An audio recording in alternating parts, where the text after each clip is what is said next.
ٹلٹلاتے ہوئے جھرنوں کو، آبشار کو، کیسکیڈس کو آپ دیکھیں تو کتنا اچھا لگتا ہے، کتنا حسین منظر ہوتا ہے۔ آپ کو یہ نہیں لگتا کبھی کہ اس کا بنانے والا کتنا حسین ہے؟ ایسا نہیں لگتا؟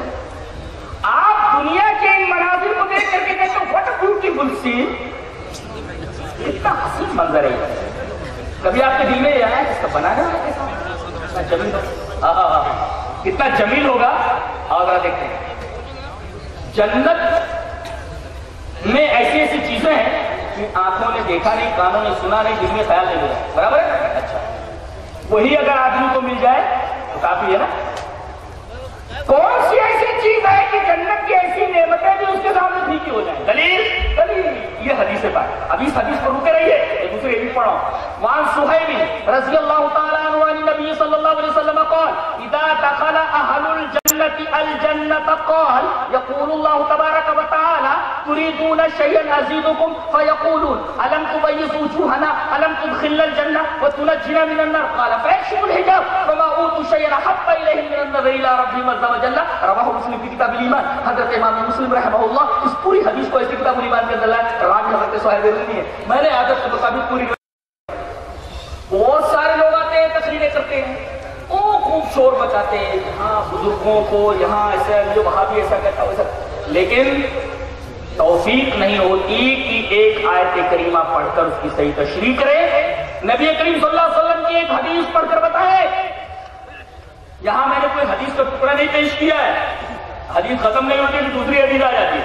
ابھی ہم اس پہلی حدیث پر رکے ہوئے ہیں، دوسری حدیث ہم پیش کر رہے ہیں کہ مرنے سے پہلے کوئی بھی اللہ کو نہیں دیکھ سکتا، اور دیکھے گا کب؟ جنت میں۔ دلیل پیش کی گئی، حضرت صہیب رومی فرماتے ہیں کہ اللہ کے رسول صلی اللہ علیہ وسلم نے ارشاد فرمایا اذا دخل اہل الجنة الجنة، جب تمام جنتی جنت میں داخل ہو جائیں گے، آپ کو ایسا نہیں لگتا کہ آج یہاں بیٹھے ہوئے کل آپ کا کیا ہوگا؟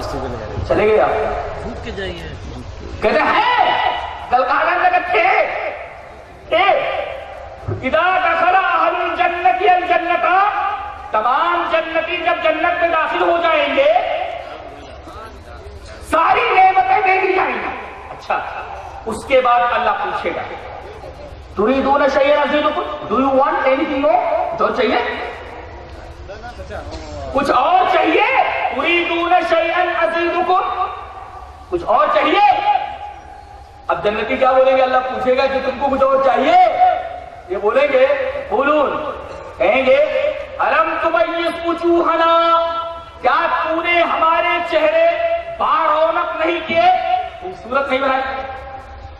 ایک بات یہ معلوم ہوتی ہے کہ دنیا میں بدصورت لوگ بھی ہیں، دنیا میں خوبصورت لوگ بھی ہیں، بڑھاپا بھی آتا ہے، گال کلکلے ہو جاتے ہیں، ہاتھ پیر سوکھ جاتے ہیں، لیکن جنت میں یہ سب کچھ نہیں ہونے والا ہے، ہمیشہ سب جوان رہیں گے، سب کے سب خوبصورت بنا دیے جائیں گے۔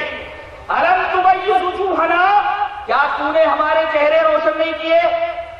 الم تدخلنا الجنہ، کیا تو نے ہمیں جنت میں ڈال کر کے تمام نعمتیں نہیں دے دی، وہ تنجنا من النار، اور تو نے ہم کو جہنم سے بچا دیا؟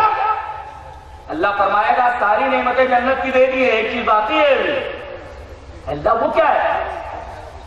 کہا کہ میں اپنے آپ کو دکھاتا ہوں، میں کون ہوں؟ قال فیکشف الحجاب، پردہ اٹھ جائے، حجاب میں پردہ، ویر پردہ، کرٹن تو سامنے لگتا ہوا ہے، یہ جو کرٹن ڈرون ہے اسے اٹھا دیا جائے گا، اور جیسے ہی کرٹن ریز ہوگا اٹھے گا، دیکھ کر کے تو حیران ہو جائیں گے۔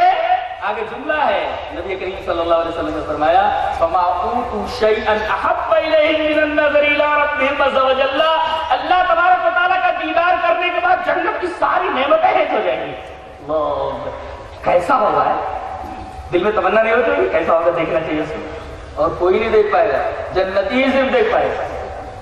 کیسے لوگ ہوں گے وہ؟ مشرک تو جنت میں جائے گا، چاہے اس کا نام عبداللہ ہو یا عبدالرحمان ہو، شرک کرنے والا قطعاً جنت میں نہیں جا سکتا۔ ہمارا نام عبداللہ مسلمان گھرانے میں پیدا ہوا جنتی ہے، مسلمان ہے۔ عبداللہ عبدالرحمان نام رکھنے سے اور نماز پڑھ لینے سے مسلمان نہیں ہوتا کوئی آدمی، اس کی توحید پہلے صحیح ہونا چاہیے، لا الہ الا اللہ۔ اور ایک بات بولتا ہوں، نہیں سن لو، یہاں کہا گیا نبی نے کہا قولوا لا الہ الا اللہ، تم لوگ لا الہ الا اللہ کہہ دو، بس لا الہ الا اللہ کافی ہے؟ نہیں، زبان سے کہہ دینا کافی نہیں ہے۔ ہمارے یہاں ایک بنیا ہے، بنیا انتقال ہو گیا، بنیا کا بڈھے بنیا، ہم لوگ اس کو بڈھے کاکا بولتے ہیں، اس کے گھر کے اوپر کنڈا تھا، اس نے سیمنٹ سے جو کھدوا کر لکھا ہوا تھا، پرانا گھر بنا ہوا تھا،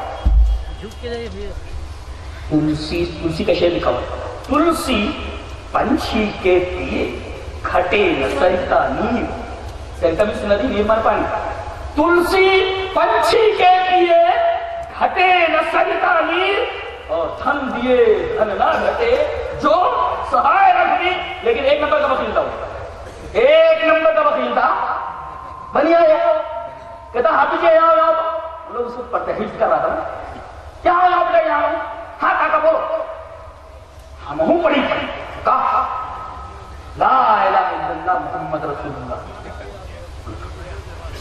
تو یہ کہنے سے وہ مسلمان ہو گیا، صرف زبان سے لا الہ الا اللہ محمد رسول اللہ کہتے ہیں کہ آدمی مسلمان نہیں ہوتا، دلیل یہ حدیث پاک، وعن عثمان بن عفان رضی اللہ تعالیٰ عنہ قال قال رسول اللہ صلی اللہ علیہ وسلم من مات وهو يعلم انه لا الہ الا اللہ دخل الجنہ، رواہ مسلم فی کتاب الایمان، حضرت امام مسلم اس حدیث پاک کو ایسے کتاب الایمان کے اندر ہے، راوی نبی کریم صلی اللہ علیہ وسلم کے داماد محترم حضرت عثمان بن عفان ہے، حضرت عثمان فرماتے ہیں کہ رسول اللہ صلی اللہ علیہ وسلم نے ارشاد فرمایا من مات وهو يعلم، جو آدمی مر جائے اس حال میں کہ وہ لا الہ الا اللہ کا علم رکھتا ہو، لا الہ الا اللہ کہنا کافی نہیں ہے، مماتا بہت یعلم یعنی شعوری طور پر جانتا ہو، کانشیسلی اسے یہ پتا ہو کہ میں لا الہ الا اللہ کہنے کے بعد کس چیز کا اس بات کر رہا ہوں، کس چیز کی نفی کر رہا ہوں، یہ معلوم ہونا چاہیے، کیا چیز میں نہ کر رہا ہوں، کیا چیز میں ہاں کر رہا ہوں، یہ معلوم ہونا چاہیے، پورے شعور کے ساتھ، پوری شعوری بیداری کے ساتھ اس کو علم ہونا چاہیے کہ میں کیا بول رہا ہوں، مماتا وہو یعلم، جو مر جائے اس حال میں کہ وہ جانتا ہو، علم رکھتا ہو لا الہ الا اللہ کا، تب جنت میں داخل ہے۔ چلیے تو صرف زبان سے کہہ دینا کافی نہیں، اچھا علم بھی رکھنا ضروری ہے، تو لا الہ الا اللہ کا علم ہونا ضروری ہے کہ نہیں؟ اب یہ لا الہ الا اللہ کا مطلب ہی بتا رہا ہوں، کہ سب کا انکار کر دو، سب باطل، پکارنا صرف ایک کو، اور جبین نیاز کے سارے سجدے ایک ہی آستہ کے لیے مخصوص ہو جائیں، اسی کا نام تو اسی کا نام تو اب وہ حدیث جو ہم نے پڑھی تھی جنت میں جانے والی، جنت پہ پہنچ گئے، اللہ کا دیدار تمام نعم الہیہ میں سے سب سے بڑی نعمت دیدار الہی۔ اچھا حضرت عائشہ فرما رہی جو کوئی تم سے کہے کہ نبی نے اس دنیا سے جانے سے پہلے جنت سے پہلے اللہ کو دیکھا، جھوٹ بولتا ہے، اس لیے تو قرآن ہے کہ کیا بولتی ہے لا تدرک الابصار، کیا آگے نہیں دیکھ سکتی، اور آگے فرمایا ومن حدثک انہ یعلم الغیب، اور کوئی اگر یہ عقیدہ رکھے، کوئی آدمی تم سے یہ بیان کرے کہ نبی کو غیب کا علم تھا، تو وہ بھی جھوٹ بولتا ہے، اس لیے کہ اللہ فرماتا لا یعلم الغیب الا اللہ، اللہ کے علاوہ کسی کو غیب کا علم نہیں۔ دیکھیے یہ حدیث پاک، تو پہلے ٹکڑے کے اندر معلوم ہوا کہ اللہ وہ ہے جو ابیکٹ ہے، جو دکھائی نہ دیتا ہو، اسی وجہ سے اللہ اپنے آپ کے بارے میں کیا فرماتا ہے، وہ لطیف الخبیر، لطیف کا مطلب جو دکھائی نہ دے، بالکل ایتھیریل جس کو بولتے ہیں، لطیف غیر مرئی، دکھائی نہ دے، انسین، جو نظروں سے اوجھل ہو، دکھائی نہ دے، ابیکٹ اس کو مطلب ویکتی، آپ کو اس وجہ سے کہا جاتا ہے اس لیے کہ آپ دکھائی دے رہے ہیں، اور ابیکٹ وہی ہے میا تتمدم سروم جگد ابیکت مورتنا اتستھانی بھوتانی نچاہم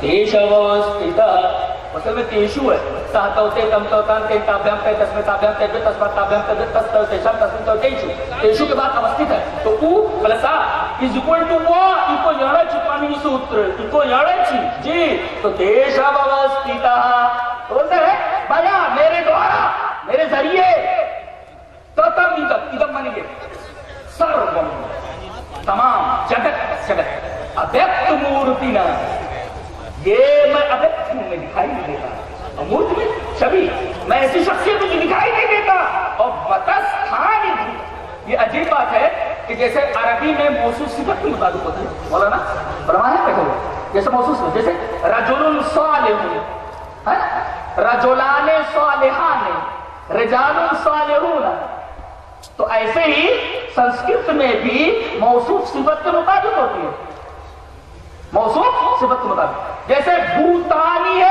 تو استھانی، بھوتانی استھانی، ایسا موصوف صفت کے مطابق ضروری ہے، اور مت مانے مجھ سے ساری بھوتانی، ساری چیزیں استھت ہے، نہ تیش وستھتا، میں اس میں استھت نہیں ہوں، ساری چیزیں مجھ سے، میں اس میں نہیں ہوں، تیشو میں اس میں نہیں ہوں میں، یہ مطلب ہے اس کا.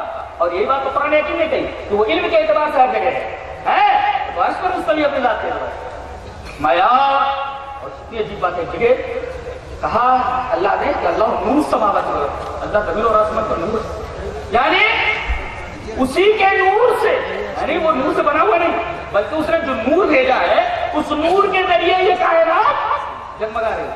اگر اس کا نور نہ ہوتا جہاں بھی آپ روشنی دیکھیں یہ روشنی جو نظر آ رہی ہے ساری اسی کی عطا کرتا ہے، روشنی اسی نے بھیجی ہے. یدا دتیگتم تیجو جگد بھاشیتے اکھلم یچندرمس یچاگنو تتیجو ودھیمامکم. اس کا صحیح پروننسیشن ہے، جلدی جلدی نہیں، اس لیے کہ میں سمجھتا ہوں میں کیا بول رہا ہوں، ایک لفظ کے بارے میں مجھے علم ہے میں کیا بول رہا ہوں گریویٹی کے اعتبار سے. جی یدا دتی، آدت مانے سورج، اور آدتی سورج میں عجیب تو نہیں میں بھو مانے زمین، بھوئی زمین میں، تو یدا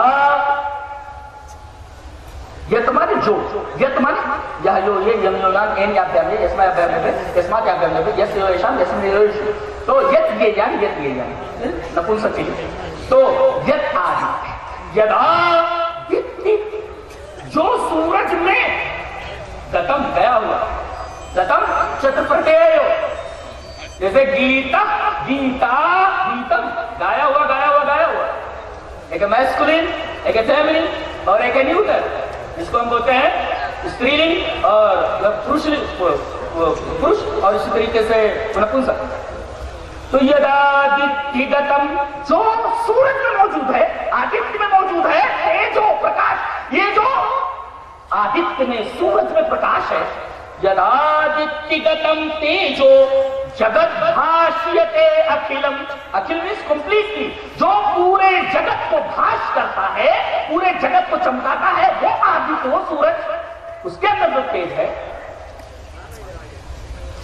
یچندرمس، جو چندرما ہے، یچاگنو، جو اگنی میں ہے، تتیجو، اس تیج کو، ودھیمامکم، جان لکھ لے رہا ہے اللہ نور السماوات والارض. اچھی بات کی ہے. اس کا مطلب یہ ہوا کہ کسی بھی کتاب کے اندر شرک کی تائید نہیں کی گئی، شرک کی دلیل موجود ہی نہیں، شرک بے دلیل بات ہے، بالکل بیسلیس نہیں ہے، اس کے اوپر کوئی دلیل موجود نہیں.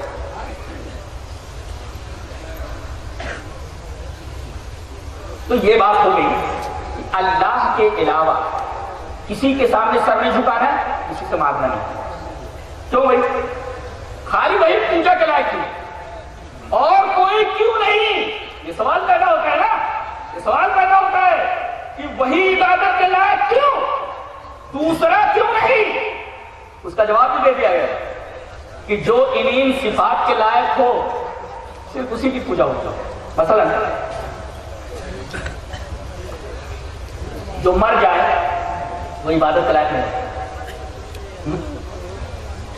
حضرت ابراہیم نے جانتے ہیں کتنی اچھی بات کہی، پہلے چاند کو دیکھا، اس کو تاروں کو دیکھنے کے بعد جب چاند کو دیکھا تو جانتے ایک جملہ کہا، فلما افل، جب چاند ڈوب گیا تو کہا لا احب الآفلین، میں ڈوبنے والوں کو پسند نہیں کرتا. جو ڈوب جائے وہ عبادت کے لائق نہیں ہوتا. کبھی آپ نے غور کیا اس جملے پہ؟ جو ڈوب جائے، ارے بھائی چاند کو دیکھا چمک رہا ہے، کہا یہ میرا رب. اب یہ رب جس کو بولا انہوں نے، اب یہ ڈوب گیا، فلما افلا، دکھائی دے رہا تھا ڈوب گیا. کہا جب ڈوب گیا چاند تو کہنے لگے لا احب الآفلین، میں ڈوبنے والوں کو پسند نہیں کرتا. یعنی جو ڈوب جائے اس کا ڈوبونے والا موجود ہے. بابا زمین کے اوپر چل رہے تھے، دکھائی دے رہے تھے، اب زمین کے نیچے چلے گئے، وہ بھی ڈوب گئے.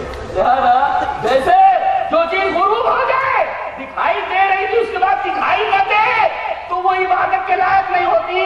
ایسے ہی بابا زمین کے اوپر چل رہے تھے، اب دکھائی نہیں دے رہے تو لا احب الآفلین، میں ڈوبنے والوں کو چھپ جانے والوں کو پسند نہیں کرتا، کیونکہ ڈوب جائے میں پسند نہیں کرتا۔ تو جب منومت مٹی کے نیچے چلے گئے تو حضرت ابراہیم کو پہلے کہتے تھے امام الموحدین کو جو ڈوب جائے جو میں اس کی عبادت نہیں کرتا۔ اور تینوں کو خدا کہنے کے بعد یہی لفظ انہوں نے استعمال کیا، افلا۔ افلا جانتے ہیں کس کو؟ افلا دکھائی دیتا ہو تو کوئی چیز دکھائی دیتی ہے اور بعد میں وہ نہ دکھائی دے، دکھائی دینے کے بعد نہ دکھائی دے اس کو افول بولتے ہیں، افول عربی میں بولتے ہیں۔ اور تینوں کے لیے جب انہوں نے کوكب کو دیکھا، ستارے کو، تب کہا افلا، اور جب چاند کو دیکھا تو افلا کہا، اور جب سورج کو دیکھا تب بھی کہا فلما افلت، اس لیے کہ سورج مؤنث ہے تو افلا کا بجائے افلت آیا۔ تینوں کے لیے افول آیا، تینوں دکھائی دینے کے بعد ڈوب گئے، تینوں عبادت کے لائق نہیں رہا، جو دکھائی دیتا اس کے بعد ڈوب گئے، عبادت کے لائق نہیں رہتا۔ اس سے مانگ نہیں سکتے، منومن مٹی کے نیچے چلا گیا، جو دکھائی دے رہا ہو اور اب دکھائی نہیں دے رہا، اس کا مطلب ڈبونے والا کوئی ہے۔ یہ ساتھ جو زمین کے اوپر چل رہے تھے دکھائی دے رہے تھے، اب یہ پڑ گئے، ان کو نہلا کون ہے؟ کہتے ہیں شرک کی رد میں سب سے بڑی دلیل کون سی؟ موت۔ انبیاء اس دنیا سے جاتے ہیں ان کو نہلانا پڑتا ہے۔ بتائیے ہمارے نبی کا جب انتقال ہوا کیوں لوگوں نے نہلایا؟ صحابہ نے نہلایا۔ آپ کے لیے قبر کھودی گئی کہ نہیں؟ حجرہ عائشہ میں کن لوگوں نے آپ کی قبر بنائی؟ اس کے اندر صحابہ نے بنائی نا۔ آپ کو قبر میں اتارا گیا، کن لوگوں نے اتارا؟ صحابہ کرام۔ آپ کے اوپر مٹی برابر کی گئی کدال سے، کن لوگوں نے مٹی برابر کی؟ صحابہ کرام نے۔ آپ دکھائی دیتے تھے، آپ دکھائی نہیں دے رہے، لہذا جب رسول چلا جائے اس دنیا سے وہی عبادت کا لائق ہوتا تو دوسرے لوگ عبادت کا لائق کیسے؟ اسی کا نام توحید ہے، اور آدمی اس کے خلاف جو کرتا ہے وہ شرک کا ارتکاب ہے۔ تو معبود کی سب سے بڑی صفت تو یہ ہے کہ وہ دکھائی نہ دے، تو اللہ دکھائی نہ دے، برابر؟ اس کو کسی نے دیکھا نہیں کہ وہ دکھائی دیتا ہوں کہ ڈوب جاتا ہوں، اسے دکھائی نہیں دیتا ہو وہی عبادت ہے۔ اور جو مرے نا، ایک بات بولو، سب سے بڑی سورت پورے قرآن میں کون سی؟ تو اس سے بڑی سورت کوئی نہیں، پورے اخلاص۔ اور سب سے اعظم آیت کون سی؟ سب سے بڑی آیت کون سی؟ سب آیت۔ سب سے عظیم الشان سورہ کون سی؟ سورہ اخلاص۔ قل هو اللہ احد، کرائٹیرین ہے معبود کا، معبود کیسا ہونا، اس کرائٹیرین کے اوپر پورا اترے تو ٹھیک ہے۔ اور سب سے عظیم آیت کون سی؟ آیت الکرسی۔ اور آیت الکرسی میں فوراً معبود ہونے کے لیے جو پہلی دلیل دی گئی وہ کیا ہے؟ اللہ لا الہ الا ہو، اللہ کے علاوہ کوئی معبود نہیں۔ دلیل الحی، اسی کو زندہ ہے، دیکھ رہے ہیں آپ؟ توحید کے اوپر سب سے پہلی دلیل کی چیز کی پیش کی گئی، زندگی کی دلیل پیش کی گئی۔ اللہ لا الہ الا ہو، اللہ کے علاوہ کوئی عبادت کے لائق نہیں۔ جواب الحی، اس لیے کہ وہ زندہ ہے، وہ مار نہیں سکتا، مر نہیں سکتا۔ معبود وہی ہے، کیوں؟ اس لیے کہ وہ زندہ ہے، اس کے علاوہ کوئی زندہ نہیں۔ سب کی زندگی مستعار ہے، اللہ کے دینے سے ہوئی، اللہ کے دینے سے۔ جو دے، جس سے کوئی چیز چھین لی جائے وہ کیا کسی کو دے سکتا ہے؟ کچھ نہیں دے سکتا۔ دینے والا وہی جو ہمیشہ سے زندہ ہے، ہمیشہ رہے گا، اللہ لا الہ الا اللہ۔ اور یہی بات گیتا کے اندر بھی کہی گئی، بڑی پیاری بات کہی گئی، دیکھو، اوناشی تو تددی این سرومیدم تمم وناشم ابدیسیاس نکشت کر تمرہتی۔ سنتے ہیں کہ اوناشی، تو اوناشی ہے، تیرا ناش نہیں ہو سکتا، تو مر نہیں سکتا، تجھے موت نہیں آتی، دیکھئے۔ اور وناشم ابدیسیاس نکشت کر تمرہتی، تم پر کے تیرے مارنے کے لیے کوئی لائق ہی نہیں ہے کہ تجھے مار سکے۔ اللہ اکبر۔ جو مرتا نہ ہو، اس کو کوئی مار نہ سکے، وہ عبادت کے لائق ہوتا ہے۔ جو پیدا ہو اس کے بعد مر جائے وہ عبادت کے لائق ہوتا ہے۔ یہ معبود کا کرائٹیریا ہے۔ تو صحیح کرو، صحیح کرو، اس طرح۔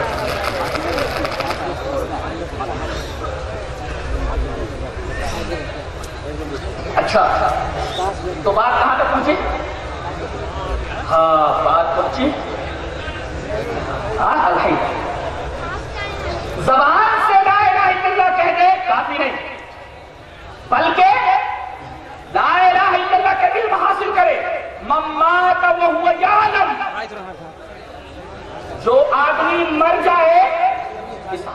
تو اس کا علم رکھتا ہو، علم ضروری، اور علم کے بعد آدمی کے اندر اخلاص ضروری ہونا چاہیے، اس کے بعد آدمی لا الہ الا اللہ کہنے کا فائدہ حاصل کر سکتا ہے۔